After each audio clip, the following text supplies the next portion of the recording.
नमस्ते, स्वागत है आपका इस वीडियो में। आज आपका 18th ऑफ जुलाई और आज की इंपॉर्टेंट न्यूज़ को हम चेक करेंगे। उसी के साथ साथ अगर आप इस चैनल पर नए हैं तो लाइक शेयर सब्सक्राइब जरूर कर दीजिए। कोई भी क्वेश्चन क्वेरी कमेंट सेक्शन में हमें डेफिनेटली बता सकते हैं। और हमारी वेबसाइट में जैसे आपका डेली न्यूज़ अपडेट जो आपको मिल जाता है, जो हेडलाइंस है वो भी आपको मिल जाता है, और आपका जो इंपॉर्टेंट न्यूज़ है उसको हम कवर करते हैं। और उसी के साथ साथ यहाँ पे ये जो न्यूज़ है, डेली न्यूज़ जो है वो आप हमारी वेबसाइट में जाकर तो चेक कर ही सकते हैं, बट इसका जो PDF है वो आपको हमारी मेंबरशिप जब लेते हैं तो फिर आपको मेंबर ग्रुप में, टेलीग्राम ग्रुप में शेयर कर दिया जाता है हर मॉर्निंग। और आपका जिस दिन नेशनल हॉलिडे रहता है या संडे रहता है, नेशनल हॉलिडे रहता है, तो उस दिन ऑफिस बंद रहता है, तो उस दिन आपका जो है कोई भी न्यूज़ या वीडियो मैं बना नहीं पाता हूँ। और उसी के साथ साथ अगर आप इंटरेस्टेड हैं तो रजिस्टर नाउ पे जाकर आप रजिस्टर कर सकते हैं। लॉगिन अगर रजिस्टर कर लिया तो लॉगिन कर सकते हैं, और कोई भी क्वेश्चन क्वेरी कमेंट सेक्शन में हमें ज़रूर पूछ सकते हैं। तो आज का जो इंपॉर्टेंट न्यूज़ है हम चेक कर लेते हैं। तो आज कितने सारे न्यूज़ है, तो ज़्यादा न्यूज़ नहीं, एक्चुअली बहुत ही ज़्यादा कम न्यूज़ है, क्योंकि कल मार्केट बंद था। और आपका 36 न्यूज़ है, तो ज़्यादा एक्चुअली न्यूज़ है नहीं। उसको जो इंपॉर्टेंट न्यूज़ है वो जो है आज हम बहुत ही ज़्यादा बारीकी से जो है हम देखेंगे। कुछ ज़्यादा रैपिड मूवमेंट नहीं है, पर और एक चीज़ हमने देखा है कि इस बार क्योंकि रिजल्ट्स आए हैं, बहुत सारे कंपनीज़ के रिजल्ट्स आए हैं, तो आईटी कंपनीज़ ने मतलब छप्पर फाड़ दिया। आईटी कंपनीज़ ने छप्पर फाड़ दिया। विप्रो को देखो, इन्फोसिस को देखो, तगड़े लेवल का इन्होंने जो है ग्रोथ मारा हुआ है। इन्फोसिस का जो आपका एक्सपेक्टेड रिजल्ट था वहाँ से ज़्यादा उसने परफॉर्म किया है, अच्छा परफॉर्म किया है। Wipro which was something out of blue, तो वहाँ पे भी हमने देखा है कि अच्छा आपका रिस्पांस मिला है, वहाँ पे भी अच्छा ग्रोथ हमें देखने को मिला है। सो अगर हम इंडेक्स को देखते हैं तो Nifty 50 has done really well. 0.76% का आपका ग्रोथ मतलब आज आपको जो है ग्रोथ देखने को मिला है। सेंसेक्स में भी देखें तो 0.78%, तो बहुत तगड़े लेवल का मार्केट जो अपवर्ड मूवमेंट ले रहा है, मोमेंटम है, अपवर्ड मोमेंटम है। सो उसका गिरने का तो कोई नाम नहीं ले रहा है। So that's why I am getting into the market slowly and gradually. और यहाँ पे जस्ट मैं बता रहा हूँ आपको कि मैं अभी इंडिविजुअल स्टॉक्स में इन्वेस्ट नहीं कर रहा हूँ, मैं अभी इंडाइसेस में, इंडेक्स में इन्वेस्ट कर रहा हूँ। मैं म्यूचुअल फंड में इन्वेस्ट नहीं कर रहा हूँ, बट मैं अभी ETF में पैसा डाल रहा हूँ। तो ETF इज मोर और लेस, आपको ऑलरेडी पता है कि ETF और म्यूचुअल फंड दोनों में क्या अंतर होता है, मुझे डेफिनेटली कमेंट सेक्शन में बताएगा। तो मैं अभी ETF में कर रहा हूँ, क्योंकि वहाँ पे कोई लॉक इन पीरियड या कोई आपका एक्सपेंस मतलब कोई लॉक इन पीरियड ऐसा कुछ नहीं होता है, तो फिर वो मेरे लिए बहुत ईजी हो जाता है ट्रेड करने के लिए। और कुछ कुछ सेक्टर है जहाँ पे मैं डेफिनेटली थोड़ा सा पॉजिटिव होकर गेम खेल रहा हूँ। और जैसे मैंने बताया कि मैं लॉन्ग टर्म अभी उतना इन्वेस्ट नहीं कर रहा हूँ, बट कुछ कुछ इंडस्ट्रीज हैं जो लॉन्ग टर्म ग्रो होने वाला है। फार्मा हो गया, जो स्मॉल कैप आईटी है वो होने वाला है, फिर आपका हॉस्पिटल सेगमेंट है, हेल्थ केयर सेगमेंट है, they are going to grow. So ये सारे सेगमेंट तो अभी आप अभी पैसा डालो, कल पैसा डालो, या परसों अगर आपने पैसा डाला होगा तो फिर आपका वो ग्रो ही करेगा, अगर आप लॉन्ग टर्म देख के अगर काम कर रहे हैं। तो चलिए देख लेते हैं आज के इंपॉर्टेंट न्यूज़ को। तो उसी के साथ साथ आप जो है हमारे चैनल को लाइक शेयर सब्सक्राइब जरूर कर दीजिए। कोई भी क्वेश्चन करिए कमेंट सेक्शन में, हमें डेफिनेटली बता सकते हैं। तो अभी जो है मैनकाइंड फार्मा जो है, it is competing with EQT and ADIA, EQT and Abu Dhabi investment authority to basically acquire BSV। So BSV जो है उसको भारत सेरम्स एंड वैक्सीन उसको ये सेल करना चाहते हैं, तो एडवेंट इंटरनेशनल इसको सेल कर रहा है। तो यहाँ पे अप्रोक्सीमेटली उसका वैल्यूएशन जो है आपका नियर अबाउट 14,000 करोड़ है। तो मैनकाइंड जो है उसको खरीदना चाहता है। मैनकाइंड जैसे आपको ऑलरेडी पता है कि मेरठ बेस्ड कंपनी है, it has been doing really well. और इस कंपनी के पास पैसा है, और मेन ऑब्जेक्टिव ये होता है कि इधर यहाँ पे अबू धाबी इन्वेस्टमेंट अथॉरिटी अगर आता है, इक्विटी अगर आता है, इक्विटी आपका जो है अडानी में उसने पैसा डाला हुआ था। सो इक्विटी ने आपका बेसिकली अडानी के साथ ये लोग काम कर रहे हैं। Sweden equity own connect X and Adani with Adani enterprises limited, ये जो है मिलकर वो काम कर रहे हैं। So these are the things which are happening है। सो बहुत ही इंटरेस्टिंग गेम यहाँ पे चल रहा है। तो अबू धाबी इन्वेस्टमेंट अथॉरिटी वो भी चाहते हैं कि भाई यहाँ पे इन्वेस्ट करते हैं, क्योंकि यहाँ पे pharma segment is growing, and ये आपका फ्यूचर में और भी ग्रो करेगा, because the level of pollution that we have in India and the bad lifestyle that we have, and यहाँ पे बीमारी बहुत ज़्यादा बढ़ेगा विद एजिंग पॉपुलेशन। तो यहाँ पे फार्मा का रिक्वायरमेंट बहुत ही ज़्यादा होने वाला है। तो उसको जो है ये लोग लेवरेज करेंगे, और ये मार्केट जो है, ये इंडस्ट्री जो है बहुत ही ज़्यादा बूम करेगा ग्लोबली भी और आपका नेशनली भी। सो इस जगह पे definitely pharma is a very good bet, और उसी जगह पे मैं इन्वेस्ट कर रहा हूँ। मैं आपको कोई सजेशन ऐसा कुछ नहीं दे रहा हूँ। तो अगर मैनकाइंड अगर खरीदता है या इक्विटी खरीदता है, तो मैनकाइंड अगर खरीदता है, कोई भी खरीदता है, तो that shows that there is a market, there is consolidation. और जो आपका एडवेंट इंटरनेशनल है या जो भी प्राइवेट इक्विटी यहाँ पे गेम खेल रहे थे, जिन्होंने इसको, इस कंपनी को बढ़ाया है, इसका फुटप्रिंट को बढ़ाया है, so they are going to make that money. So main है, आपको समझ में आ रहा है कि पी किस तरीके से आता है, किस तरीके से मार्केट में घुसता है, किस तरीके से मार्केट में पैसा बनाता है, और किस तरीके से वो निकलता है। So this is how it works. Primarily either it sells off the company और it goes for an IPO, और वहाँ पे वो एग्जिट ले लेते हैं। और सबसे बड़ा फायदा ये होता है कि जब भी आप कोई भी फार्मा कंपनी खरीदते हैं, तो उसका जितना भी पैटेंट होता है वो आपके पास आ जाता है, because you are owning the company. सो आपका फार्मा सेगमेंट में, मेडिकल लाइन में आपका जो है आपका पैटेंट एंड जो टेक्नोलॉजी है, जो आपके पास पैटेंट है, मैन्युफैक्चरिंग कैपेसिटी है, that is very very important. और एफडीए का अगर आपके पास क्लियरेंस है, एफडीए सर्टिफिकेशन है, so that really really adds value to your company. और यहाँ पे और एक चीज़ होता है कि टिपिकली जो एक्विजिशन होता है तो ये डेट के माध्यम से एक्विजिशन किया जाता है। सो अभी मैन पावर अगर इसको एक्वायर करता है तो मोस्ट प्रोबेबली इसको एक्वायर करने के लिए वो आपका डेट के माध्यम से पैसा उठाएगा, या इधर the promoters will be selling some of their holdings. So that is something which we need to look into. Next news है, consumption of natural gases rise to 7.1% in year over year in June 2024। तो वही हमें देखने को मिल रहा है। सो इंडिया में नेचुरल गैस यानी डोमेस्टिक, यानी नेचुरल गैस हो गया, एलएनजी हो गया, सीएनजी आप बोलो, या नेचुरल गैस का कंजम्पशन जो है वो आपका नियर अबाउट 7.1% बढ़ा है, which is very good, driven by 11% increase in LNG import and 2.9% in domestic production. So बहुत ही अच्छा चीज़ है नेचुरल गैस जो है, that is a bridge fuel. मैं बार बार कहता हूँ कि natural gas is a bridge fuel between petroleum and electric. So इस जगह पे ये बहुत ही ज़्यादा एक बहुत ही बड़ा रोल जो है वो प्ले करने वाला है, because it is a cheap source of energy. LPG पाने के लिए भी आपको क्रूड ऑयल को प्यूरिफाई करना पड़ता है, उसको उसको आपको रिफाइन करना पड़ता है, उसके बाद जो है आप एलपीजी निकाल पाते हैं। बट सीएनजी जो है उसको आप it's natural gas, right, it can be compressed, it can be liquefied, उस फॉर्म में जो है आप इसको इस्तेमाल कर सकते हैं। इट इज चीपर और इसका लॉन्ग टर्म कॉन्ट्रैक्ट होता है, 10 साल का कॉन्ट्रैक्ट होता है, 20 साल का कॉन्ट्रैक्ट होता है। टिपिकली आपका वर्ल्ड का लार्जेस्ट नेचुरल गैस सप्लायर जो है वो है आपका कतर। और इसका एडॉप्शन अगर हो रहा है, इंडिया में हो रहा है, इसकी ये अगर ग्रो हो रहा है तो बहुत अच्छी बात है, क्योंकि यहाँ पे हमें देखने को मिलेगा कि एनर्जी सेक्टर में आपका चेंजेस आपको देखने को मिलेंगे और यहाँ पे इंडस्ट्री जो है वो आपका ग्रो करेगा। और इसी के साथ साथ जो है इन्वेस्टमेंट भी आने वाला है इस सेगमेंट में, इस इंडस्ट्री में, इस एंसिलरी इंडस्ट्री में भी, जैसे पाइपलाइन इंडस्ट्री हो गया, इंफ्रास्ट्रक्चर इंडस्ट्री हो गया, उस इंडस्ट्री में भी आपको बहुत तगड़े लेवल का इन्वेस्टमेंट की अपॉर्चुनिटी देखने को मिल सकते हैं। बेनिफिट क्या है? Obviously energy security, economic growth, और जो एनर्जी जब सस्ता होगा तो फिर आपका जो लाइफस्टाइल है वो भी इंप्रूव होगा। बट दिक्कत ये है कि ज़्यादातर हम जो है इंपोर्ट करते हैं तो वहाँ पे प्राइस, ये बहुत ज़्यादा प्राइस सेंसिटिव हो जाता है। और इसमें सबसे ज़्यादा फायदा किसको होने वाला है? सबसे ज़्यादा फायदा टिपिकली आपका गेल को होने वाला है, gas authority of India limited and Petronet LNG. जो भी कंपनी जो इंपोर्ट करते हैं, डिस्ट्रीब्यूशन करते हैं, स्टोरेज करते हैं, they are going to take the benefit of it. और शिपिंग कंपनीज भी इसका जो है बेनिफिट लेने वाले हैं। और आपकी जो डिस्ट्रीब्यूशन कंपनीज है, जैसे इंद्रप्रस्थ गैस लिमिटेड जो आपका दिल्ली एनसीआर रीजन में आपका सप्लाई करता है पीएनजी के माध्यम से, और वो जो है गाड़ी में जो सीएनजी होता है फिर वो सीएनजी पंप जो है वो भी ओन करता है, ऑपरेट करता है। सो वहाँ पे भी अच्छा मूवमेंट हमें देखने को मिल सकता है। और कोयले का डिमांड जो है उस पर थोड़ा सा हल्का इफेक्ट हो सकता है, because it will be catering, direct तो कोई इम्पैक्ट नहीं होने वाला है, बट यहाँ पे नेचुरल गैस से चलने वाले टर्बाइन जिसके माध्यम से आपका इलेक्ट्रिसिटी प्रोड्यूस होगा, उसका भी अडॉप्शन आस्ते आस्ते होने के चांसेस आपको देखने को मिलेंगे।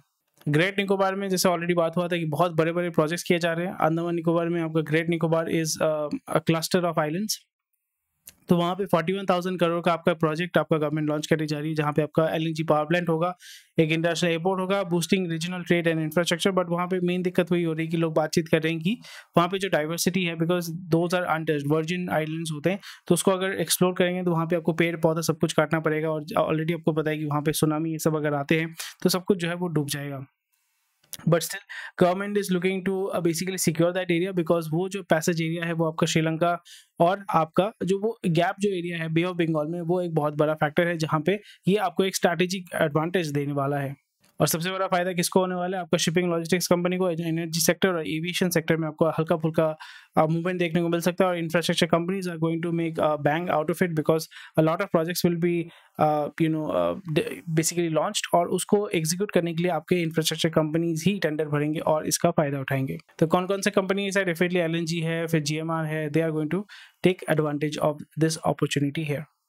और एक बातचीत चल रही है कि आपका जो पीएसयू है, बहुत सारे पीएसयूज को जो है लिस्टिंग करने की बात चल रही है, ताकि उसका वैल्यू जो है अनलॉक किया जा सके। मेन ऑब्जेक्टिव है कि इसको ओपन मार्केट में लेके आना चाहते हैं, ताकि गवर्नमेंट जो है पैसा उठा सके, और जितना आप इसको प्राइवेटाइज करोगे उतना ही अच्छा है। तो यहाँ पे कौन कौन से कंपनीज को बात चल रही है? एक है नेशनल सीड कॉर्पोरेशन और एक है सेंट्रल वेयर हाउसिंग कॉर्पोरेशन। ये बहुत ही ज़्यादा इंपॉर्टेंट है, बिकॉज यहाँ पे एक तो होता है कि फंड रेजिंग भी आप कर पाते हैं, प्राइवेटाइजेशन जब आप करते हैं वहाँ पे फंड रेजिंग भी हो जाता है, पब्लिक का जो है इन्वॉल्वमेंट भी होता है, और वहाँ पे पब्लिक जो है इसका बेनिफिट उठा सकते हैं, गवर्नमेंट भी जो है बेनिफिट उठा सकते हैं। और यहाँ पे जो पैसा आ रहा है, और पैसा जो है आपका इस कंपनी के इंफ्रास्ट्रक्चर को डेवलप करने में बहुत ज़्यादा लाभदायक हो जाएगा। सो this is something which is very very important and very very good news that is coming from the government itself. तो कौन कौन से कंपनीज होने वाले हैं, मतलब कॉर्पोरेशन होने वाले हैं? एनएससी यानी national seed corporation, central warehousing corporation, export credit guarantee corporation, और कुछ दूसरे अनलिस्टेड CPSE है जिसको मेंशन नहीं किया हुआ है, but still it is a very good move by the government. Asian development bank बोल रहा है कि भाई इंडिया का जो ग्रोथ है वो आपका 7% में होगा, so that is a very good news. तो यहाँ पे वो एंटिसिपेट कर रहे हैं that Indian economy will grow at 7%, which is one of the fastest in the world, specially the emerging market segment. तो इसका सबसे बड़ा फायदा कहाँ पे होगा कि प्राइमरीली आपका GDP ग्रोथ कहाँ पे होता है, पर कैपिटल इनकम बढ़ेगा, तो ऑब्वियसली क्रेडिट अवेलेबिलिटी, ये बैंकिंग सेक्टर, फाइनेंशियल BFSI में होगा, आपको देखने को मिलेगा। फाइनेंशियल सर्विसेज, एग्रीकल्चर में है कि लोगों के पास जितना आएगा वो कंज्यूम करेंगे। फिर आपका इलेक्ट्रॉनिक्स में है, मैन्युफैक्चरिंग में है, मैन्युफैक्चरिंग के अंदर जो है इलेक्ट्रॉनिक्स, गाड़ी, ऑटोमोटिव, ये सारी चीज़ें जो आ जाती हैं। फिर बड़े बड़े जो प्रोजेक्ट्स हो रहे हैं, आपका हाईवे हो गया, एयरपोर्ट हो गई, ये सारे प्रोजेक्ट्स पे आपका देखने को मिलेगा। और इसी के साथ साथ और एक सेगमेंट है जिसपे आपका ग्रोथ देखने को मिलेगा, that is aviation. But aviation already एक डुओपोली बोल सकते हो कि डुओपोली वाला सेक्टर है, वहाँ पे इंडिगो और Tata, because IndiGo is publicly traded और हमारे पास कोई ऑप्शन नहीं है, so IndiGo is definitely going to grow from there. तो ये कुछ इंपॉर्टेंट न्यूज़ थे जो मैंने कवर कर दिए, बट बाकी और भी ज़्यादा न्यूज़ है, बहुत सारी न्यूज़ है जो आपको हमारे वेबसाइट में मिल जाएगा, तो जाके आप चेक कर सकते हैं। तो अभी चलिए कुछ इंपॉर्टेंट न्यूज़ जो है जो मैंने अभी कवर नहीं किया, वो जो छोटे छोटे न्यूज़ है उसको मैं कवर करता हूँ। बीरा जो है आपका बोल रहा है कि भाई हम जो है IPO लेके आने वाले 2026 में, बट ये चीज़ आपको देखना पड़ेगा, बीरा ओनली आपका बियर बनाता है, सिर्फ बियर ही बनाता है। सो और इसको एल्कोबेव बोलते हैं, यहाँ पे अल्कोहल नहीं बोलते हैं, एल्कोबेव बोलते हैं, यानी alcoholic beverages. So definitely they are growing a lot, and यहाँ पे मॉर्गन स्टैनली को वो इन्वॉल्व कर रहे हैं ताकि वो उसको हेल्प कर पाए IPO में लाने के लिए। So this is something which is very good. और यहाँ पे स्लोली दे आर नेशनली तो सेल कर ही रहे हैं, बट ग्लोबली भी आस्ते आस्ते they are going to become a bigger brand, and we can expect that they will be expecting that some kind of acquisition takes place by the bigger companies, that is Diageo, जो आपका United spirits, ये सारे companies को own करता है, इसको चलाता है। और इंडियन और चाइनीज जितने भी आपके जॉइंट वेंचर के प्रपोजल हैं उसको ज़्यादा जल्दी क्विक नोट मिलना चाहिए। इसके लिए आपका इंटर मिनिस्ट्रियल पैनल जो है वो बनाया गया है।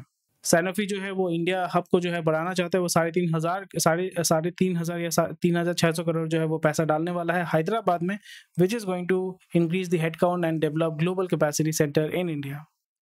JSW जिसने पार्टनरशिप किया है, so they are looking to invest 3,000 crore to ramp up capacity. और ज़्यादा बड़ा कुछ न्यूज़ है नहीं। और GCPL ये बहुत बड़ा न्यूज़ है कि वो ग्लोबल मैन्युफैक्चरिंग फुटप्रिंट को रिड्यूस करना चाहते हैं ताकि they can focus more on producing in India and improve their profitability.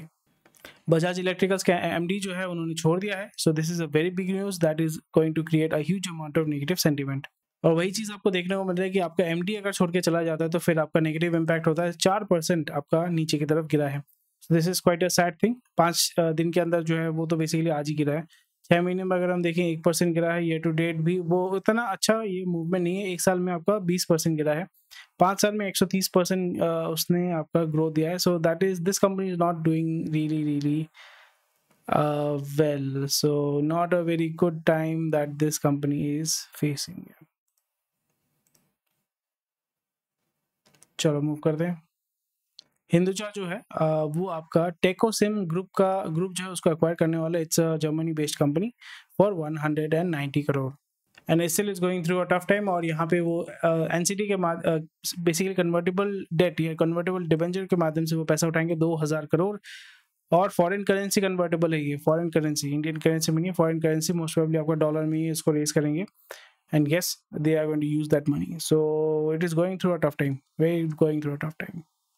Cement sector में अच्छा मूवमेंट नहीं देखने को मिला, we are expecting that it will slow, और ऑलरेडी हम एक्सपेक्ट कर ही रहे थे।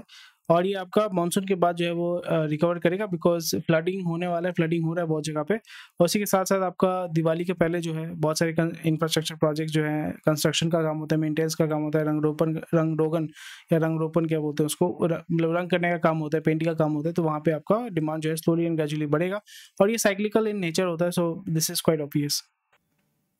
मॉनसून हेवी रेनफॉल होने वाला है, हेवी रेनफॉल की वजह से आपका क्रॉप डिस्टर्ब होगा, और आपका फ्लडिंग होने, डेफिनेटली फ्लडिंग तो होगा ही ये सारे रीजन में, और इसकी वजह से आपका इंफ्रास्ट्रक्चर डैमेज होने वाला है, और आपका food prices will go up. So be very aware, and that is going to create hoarding and all.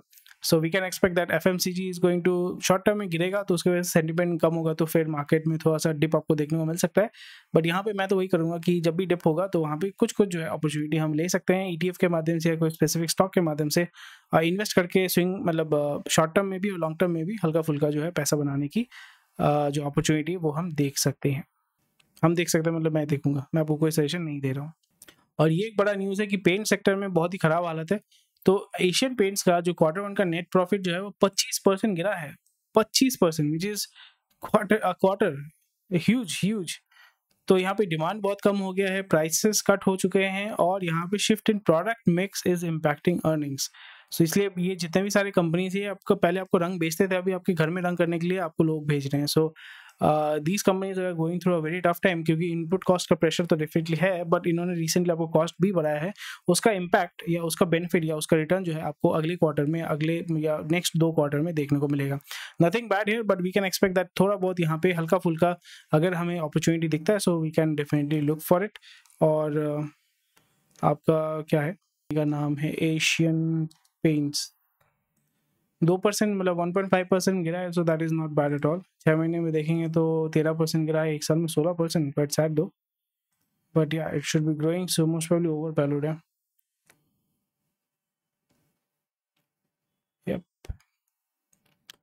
या दैट्स अबाउट इट। एंड आज का जो, जैसे मैंने ऑलरेडी बताया था, ज़्यादा न्यूज़ है नहीं। So thank you for watching this video. कोई क्वेश्चन कोई कमेंट सेक्शन में हमें डेफिनेटली बता सकते हैं। हमारे वेबसाइट में जाइए, रजिस्टर कीजिए और सारे कंटेंट को एक्सेस कीजिए और उसका आनंद उठाइए। टेक केयर, बाय बाय, जय Hind, and I will see you tomorrow.